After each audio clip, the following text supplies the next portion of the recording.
Hey guys, welcome back to the Strike Twice podcast. I'm Hunter Flynn. This is episode number 9 where we're going to talk about all this stuff right here in front of me. We're going to talk about supplements for performance, endurance, and dietary supplements that I take as a hybrid athlete. So before we get into that, of course, we're going to do our warm-up lap, which is where we talk about news from the running world, and we're going to talk a little bit about the controversy we talked about last week with Kate Carter and her half marathon cheating debacle, as well as some sad news from the running world. So we're just going to dive right into the episode because I'm solo today. Next week, we're going to be meeting back up with Trey and Ray. So for this episode, I'm by myself. So let's skip right to it and get into our warm-up lap. So as we talked about last week, Kate Carter, who is one of the chief editors of Runner's World UK, has been accused of cheating during the London Half Marathon. It's starting to become a big deal because she's such an ambassador for the running community that if she's sacrificing the integrity of the sport for her personal gain, that's a problem. It really reflects poorly on her as an athlete, as somebody who represents the running community. So some of the things that led to the conclusion that she cheated included missing splits. Her 15K split was missing. She folded her bib number to hide it from the cameras. She manually created her Strava data, which didn't even match the actual course. It was from a previous course several years ago. She also claims that her watch died. All of these things were figured out by Derek Murphy, who's a part of marathoninvestigations.com. He figured out all this and came to the conclusion that there's something a little fishy going on there. So we finally heard from Kate. She released a statement that she had a bathroom emergency and had to step off the course. And if you look at the 15K mark, that's just over 9 miles. And if you look, I'll put a picture, big, nice picture up. But right there at around the 9 mile mark, there's an opportunity to cut a pretty good section of the course off. She claims she had to go to the bathroom, and she thought that she got back onto the course at the same spot she stepped off. But so it could have been an honest mistake, as well as it would have been an opportunity for her to potentially cut the course a little bit. So it's a little fishy, but she did not admit that she cheated, but she regrets her error in judgment. When she created the manual map on Strava, she just did that for her post's sake, is what she claims, and not for race or personal best sake. She did it just for the Strava post to have a record of the course. But like I said before, it wasn't exactly the same course as the 2024 half marathon. It matched a course from several years ago. So that immediately is just raising red flags to people. She said the ego got the best of her under the pressure to maintain her form and her times. With somebody that is such a high person in the running world, obviously there's a little bit of pressure to be a successful runner, but that doesn't mean that you have the right to manipulate your times and performances. She said she removed her chip time as part because apparently this is a common thing for runners who don't think they're going to run their personal bests or are a little bit sick or out of shape or injured. They'll sometimes take their tracking chip off just to run it as a workout or just to get it on the books and not worry about a chip time, which might explain why she folded her bib at the end, so then it wasn't going to try to track her at the end of the race. But again, a little weird, right? Doesn't seem right. And why wouldn't she just, I don't know. I don't know what the solution was. It still seems a little fishy. She claims that there was some error in judgment there. But we'll keep you guys updated on this topic. We'll see if she keeps her position at Runner's World. I would assume she's losing respect over there rapidly. So definitely kind of interesting. But she claims she had a bathroom emergency and then potentially got back on the course in the wrong spot. And again, that map that shows a good opportunity to potentially cut the course was right next to her 15K split, which would explain why she missed that mat, that her chip time was missing for the 15K mark. So now moving on into a very different topic, some sad news from the running world. The man who has the world record in the marathon, Kelvin Kiptum, has passed away. He was killed in a car accident alongside his coach in Kenya over the weekend. Kelvin Kiptum was only 24 years old and set the fastest time ever recorded in the marathon in Chicago, and that was a time of 2 hours and 35 seconds. Kelvin was most likely the favorite to win the Paris gold medal in the marathon, and this is my hot take of the day, but I believe that Kelvin Kiptum is the greatest what if in all of sports. There's other names that come to mind. You talk about other famous athletes that died too young or died during performances. You talk about Len Bias, who was the Celtics draft pick in 1986, and he died 2 days later of a drug overdose. You talk about Sean Taylor, who was shot and killed. Famous safety or defensive player for the Redskins, very talented, died too young. Dale Earnhardt was killed during a race. And then, of course, the late, great Steve Prefontaine died in a car accident as well. Those are some of the athletes that come to mind that were very impactful in their sport. But Kelvin Kiptum is in a little bit different category because not only does this impact the running community, but it is a loss in somebody who is having an amazing impact on human performance and endurance. Breaking the 2-hour marathon barrier would be the greatest human achievement since Roger Bannister broke the 4-minute mile barrier. And that was back in 1954. So we're coming right up on the 70-year anniversary of that. And that was something that nobody thought could be done. It happened. It opened the door for many, many, many athletes to break that barrier. And Kelvin Kiptum was on that same track where he was the closest to ever breaking the 2-hour barrier for the marathon. And I really think that would have opened the door for other athletes to accomplish that same feat. As it's just such a big what if, because he was destined to break it. He was 24 years old at the beginning of his career. Such a sad, sad, sad, tragic moment for the running world. And again, as I mentioned, for human performance in general, just a huge loss there. I was watching the Super Bowl on Sunday between the Chiefs and the 49ers when we heard about this. One of my friends pulled up his phone and found out that Kelvin Kiptum has passed away. And it really put a damper on the whole day. And it kind of gave me a very deja vu moment, similar to back in 2020 when Kobe Bryant passed away. Those are one of those things where you remember who you were with, where you were, when it happened, all of that. So for the rest of my life, I will remember that Kelvin Kiptum. Where I found out was during the Super Bowl with my friends at my house in my living room. And 4 years ago in 2020, I was watching the Pro Bowl on a Sunday morning with my roommate on Prairie Avenue in Dickinson. And they were doing an interview with Drew Brees. And then it cut straight to the news that Kobe Bryant was killed in a helicopter crash. So these moments in sports and these moments in pop culture can be very impactful. And this is one of them with Kelvin Kiptum that I will remember where I was for the rest of my life. Again, big, big, big loss for the running community. And we're going to dedicate this episode to him.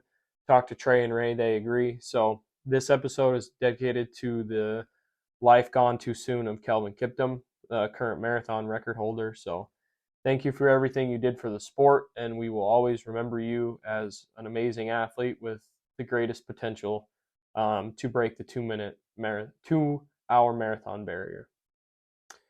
Okay, now to switch gears and get into the meat of the episode. Got to shake off that sadness a little bit and talk about supplements. Now, I have a huge pile of supplements in front of me. I'm sure most of you out there are taking some sort of supplements or using something to help with your performance. And so the goal of today is to show you what I use. There's a couple caveats. Number one, I'm not an expert. I don't claim to be an expert. I have very limited knowledge in nutrition, hydration, exercise physiology. I have a little bit, but just enough to get me in trouble. So don't take anything that I have to say as fact, as the absolute only way to do things. These are just some of the things that I use and the way that I use them. And also, I'm not sponsored. I have no association with BPN, Tailwind, GU, any of those companies. I am not paid at all.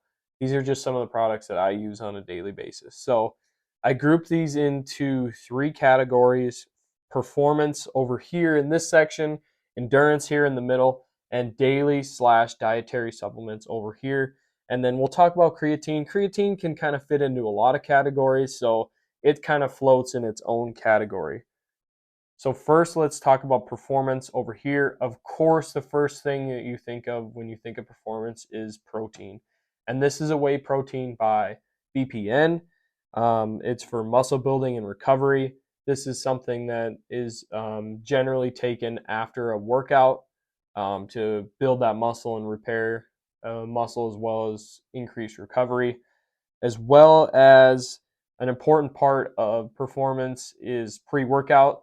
And I just watched a video of David Goggins that says he doesn't use pre-workout, he doesn't need it, he doesn't believe in it because it's all a mindset thing. But pre-workout is a very common thing. I use it before I lift. I don't use it before I run because I don't need a pump when I run, right? So I use pre-workout quite often. I have 2 different ones here. On the bottom, I have Flight, which is a true pre-workout. This one has your creatine or your beta alanine as well as caffeine.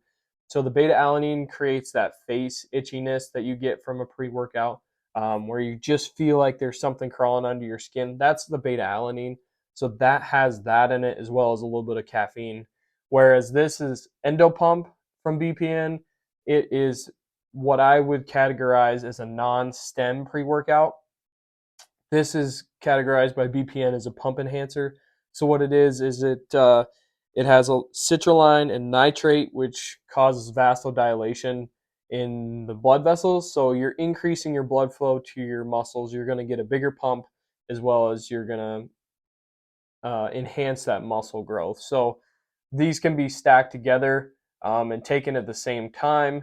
But if I have coffee in the morning, I usually just go with Endopump to get my muscles warmed up and more blood to the muscles. Whereas with the true pre-workout, this Flight on the bottom here, that is when I usually skip coffee and I need a little bit of caffeine to get me going in the morning. So those are my 2 that fit into the pre-workout category, and those make up my performance only supplements. Now to get into the next category, which is endurance, which are these products right here. First, we're going to talk about G1M Sport, which is right here, and then Tailwind. This is the berry flavor. I also have another flavor. I have the mandarin flavor, which is really good. It's amazing, amazing product. Both of these products are liquid calories, as I like to call them. So they have carbohydrates, electrolytes, and as well as some hydration, other factors in them. It's something that is used during performance, during practice, during training, during races, when you need a little bit of a boost. G1M Sport is amazing. I loved it. I used it during my marathon training. Tailwind is also a very good product. It's made in Colorado. BPN's an American-made company as well. Tailwind I recently discovered within the last 2 years, whereas G1M Sport I've been using for a little bit longer. Both are amazing products. They mix really well, really easily. I would say Tailwind probably mixes a little bit better, whereas you kind of get a little bit of clumpiness with your G1M Sport. But again, both are used to supplement you during running. And a common thing that I do is I'll put a little bit of that in my water bladders that go into my running vest or into a CamelBak so that I can take that with me. It's really easy to put in there, shake up, put in your vest, and bring along with you, because it is one of the easier things to stomach.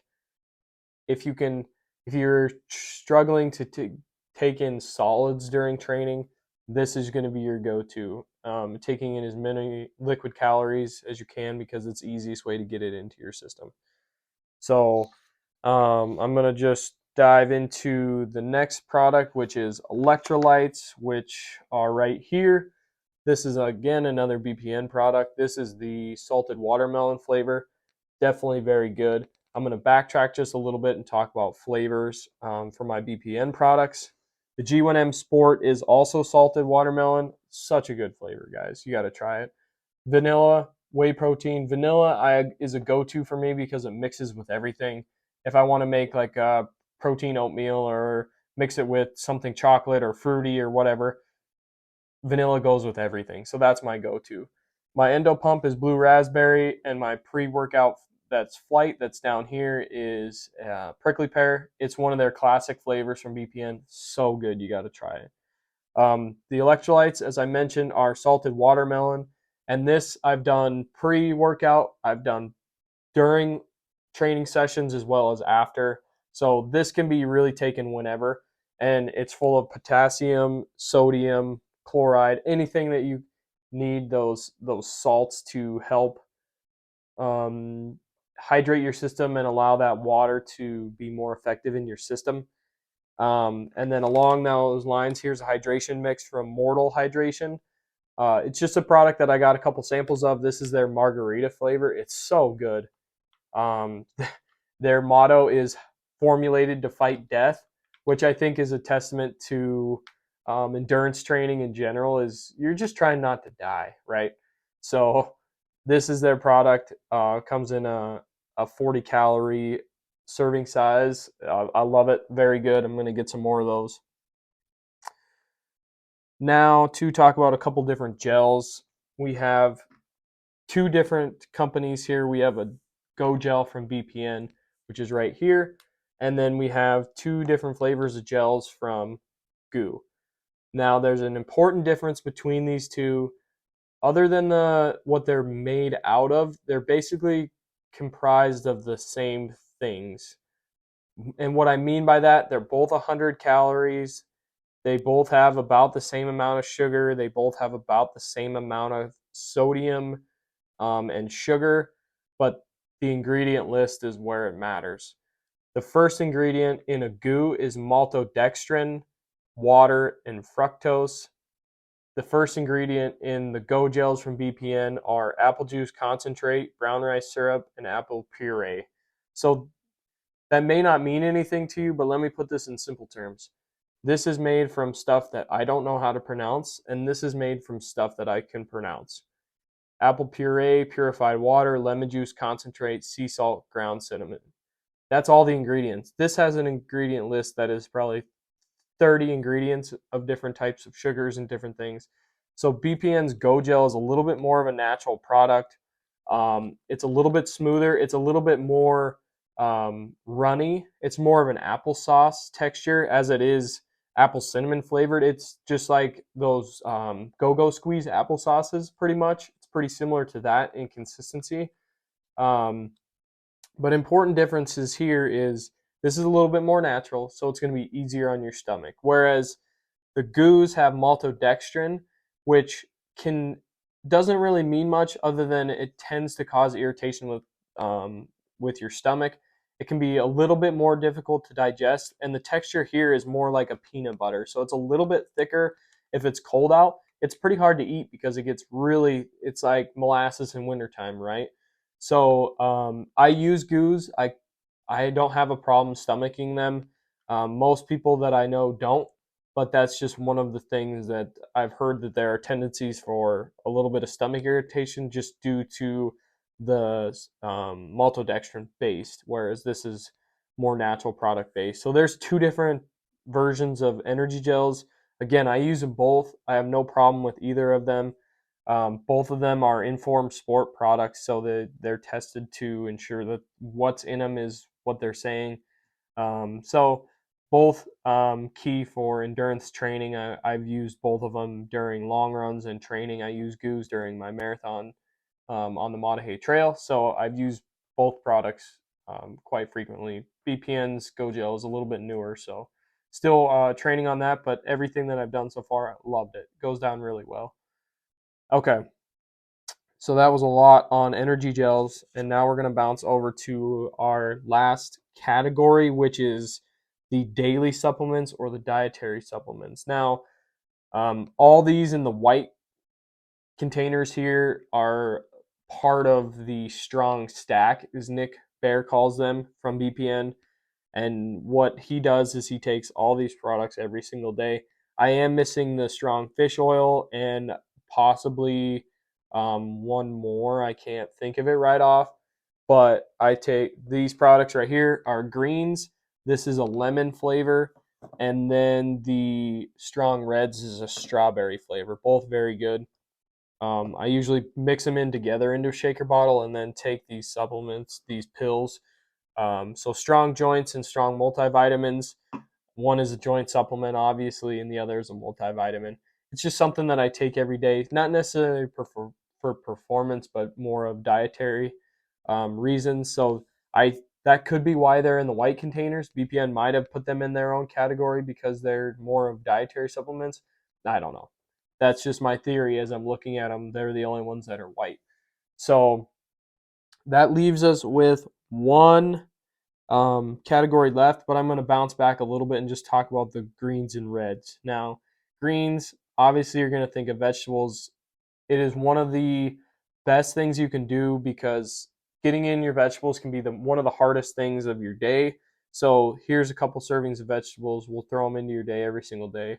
The reds, they got antioxidants, immune health, as well as a little bit of gut health. So really good supplements to just improve your well-being, which will ultimately impact your performance and endurance as well. So now we're into a category that doesn't fit anything else, and that is creatine. Creatine is a do-it-all supplement. You can make an argument that it fits in performance, endurance, and a dietary supplement, at least for me. This is an unflavored creatine, and again, it doesn't fit into one category. It is most commonly associated with weightlifting and muscle growth, but is also found to benefit endurance athletes as well with muscle repair and recovery, water retention in your muscles. So you're going to get a bigger pump and increase muscle growth. And one of the things that's really important about creatine is it's crucial in the production of adenosine triphosphate, or ATP. And go back to seventh grade biology, ATP is an energy source for your cells and specifically your muscle cells. So, in short, creatine helps create a continuous energy supply to your muscles during exercise. Now, why it doesn't fit into one single category is because with a product like protein, I take those on the days that I lift weights, and I generally don't take it on my off days. Sometimes, if I'm in a building phase or a bulking phase, I will if I'm trying to increase my protein intake.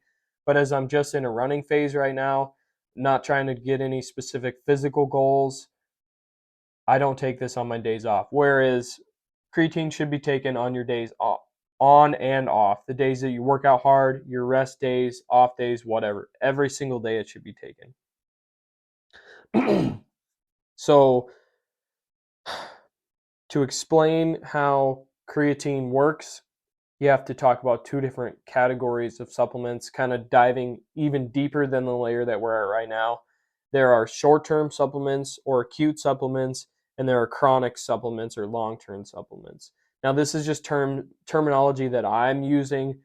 I could be using it incorrectly, but this is how I like to think about it with supplements is your acute supplements, they have an immediate impact or near immediate. So for example, you take a pre-workout, you get your itchy face, you experience vasodilation, and you can feel those impacts almost immediately, or the impacts are taking place immediately. Protein, you may not feel different, but important thing about protein is that it's immediately supplying those muscles with fuel as well as improving your recovery. So those are what um, can be categorized as acute or short-term supplements, is because they happen immediately. Same with any of these energy gels, your liquid calories, your electrolytes, even your daily supplements. Those can be kind of in their long-term category as well. But you take those and you immediately see an impact. So you'll immediately feel more replenished. You'll get calories into your system. Whereas chronic, it takes time to have an impact, which is where creatine is definitely unique. It takes up to 30 days of taking creatine consistently every single day, 5 grams, to produce positive benefits. And you have to take it every single day or you have to start over. If you're 28 days in, and again, this is a loose number, but if you, let's say you take it for 20 days and you skip a day or two, you basically have to start over. Creatine has to be built up in your system for it to have an impact. So you have to take it every single day, no matter whether you're working out or not. And it's one of those ones that you're not going to take creatine and immediately see bigger muscles, or even in the relative short term. It takes a long time to build that water retention in your muscles and different things like that. So that's why creatine is a unique supplement. It takes a long time, whereas the rest of these, you're generally going to see some sort of impact rather quickly. So now I know I touched on it a little bit, but we're going to talk about how some of these are implemented into my training. Like I said, your G1M Sport and your Tailwind, those are liquid calories. I'm generally taking this just before or during my endurance training, so running. Whereas electrolytes, I mentioned before, during, after, whenever I feel like I am behind in my hydration or trying to get ahead. Um, these performance supplements, like I said, I only use them on the days that I'm working out with my with lifting weights. So protein. Um, Sometimes I'll supplement that for a meal. I'll use it to make a meal or make a shake or something like that. Um, and the pre-workouts, again, I don't take those before I run. Again, I don't need a pump when I run, so I just use those to um, increase my energy levels and get my muscles ready for weightlifting. The Go Gels I mentioned, the directions on all these, they say one gel 15 minutes before every 45 minutes and increase hydration. The directions on the Go Gel are the exact same way. So if I wake up right away in the morning and I'm going on a shorter run, generally under 5-6 miles or around that distance, I will take one gel with me, or before, and then I'll take one gel with me just in case my energy levels start to get a little bit low. So give that a few minutes, and you have to hydrate with these to help it not just sit like a rock in your stomach.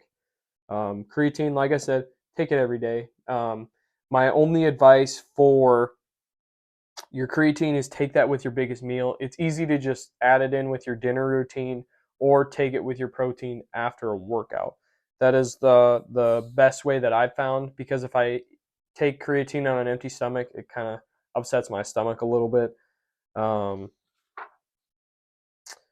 and like I said, I take it with dinner almost every single day.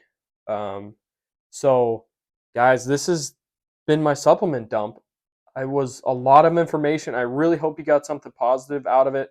Felt like I just spewed a whole lot of nothingness, but hopefully you got something out of it. Please give me your feedback in the comments. Tell me what you like, what you didn't like.